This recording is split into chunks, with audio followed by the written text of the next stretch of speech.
Hello guys, welcome back to the channel. So today I just want to talk a bit about communication. So communication is a word that we hear every time. Communicate it properly.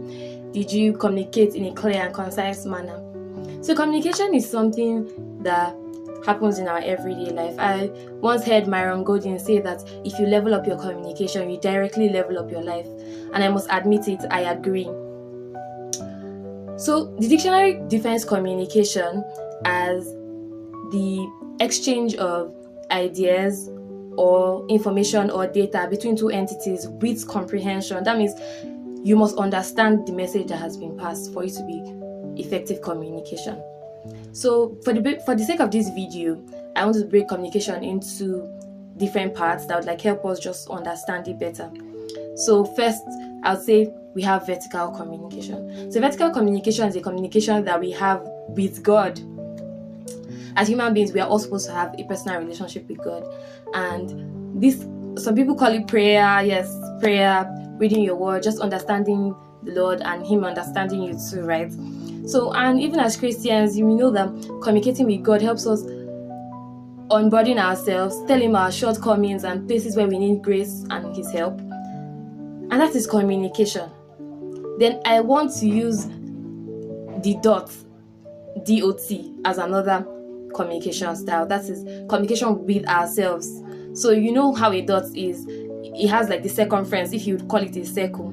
It has circumference and it moves maybe to the radius or to the diameter, just inside the circumference of the circle. So that's communication with ourselves. And I think that pessimism and optimism is as a result of how we communicate to ourselves. If you communicate to ourselves that things are possible, things are okay, I know that this is challenging, but I know that I can do it, that breeds optimism. But if you look at the barriers and say, oh, I can't do it, this is too much, that breeds pessimism.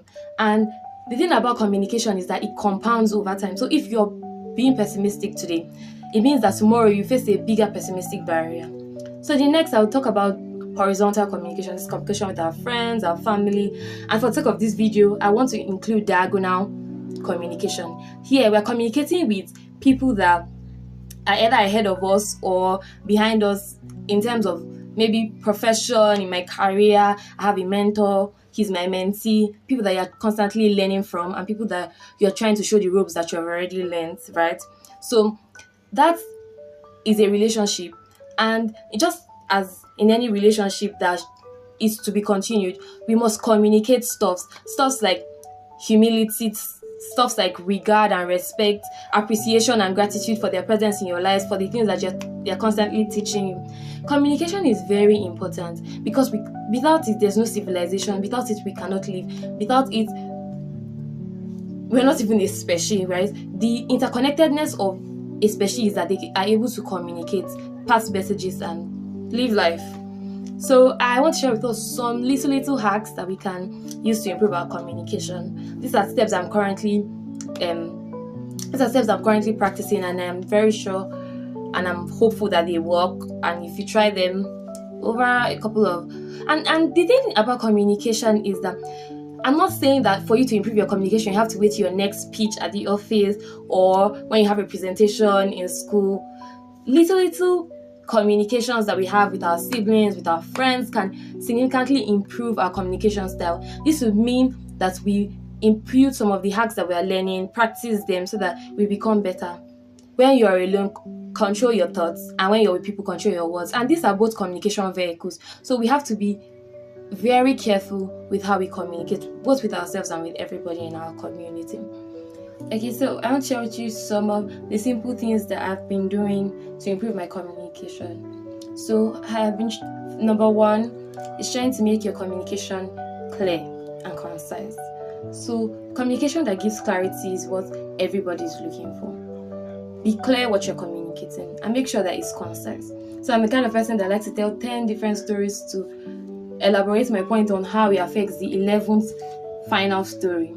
But I found out that sometimes that can be counterproductive because it gives too much detail and kind of makes them lose the point. So another point is that your communication has to be coherent. Let it make sense. Put your sentences together and try to get the best out of it. And then it must be correct and complete. When you say the man is and you're trying to, what's happening to the man? Where is the man? So giving a complete message, right? And then correct. We're not just looking for any message. Like, we are looking for something that's authentic and something that's correct. And I think that we should try to start articulating ourselves better. Don't say what you think should be said. Say what you mean in a way that is kind and tries to provide solution and restitution. Don't go about communicating like the boss and saying, that's how I say it, I just want. But say it in a kind manner, in a way that seeks to provide solution without. Yes, and also we should try to be simple and not always use jargons that many people do not understand. So thank you so much, guys, for watching this video. Please try to communicate better. Subscribe to my channel, share this video, like, comment, and I'll see you in the next video.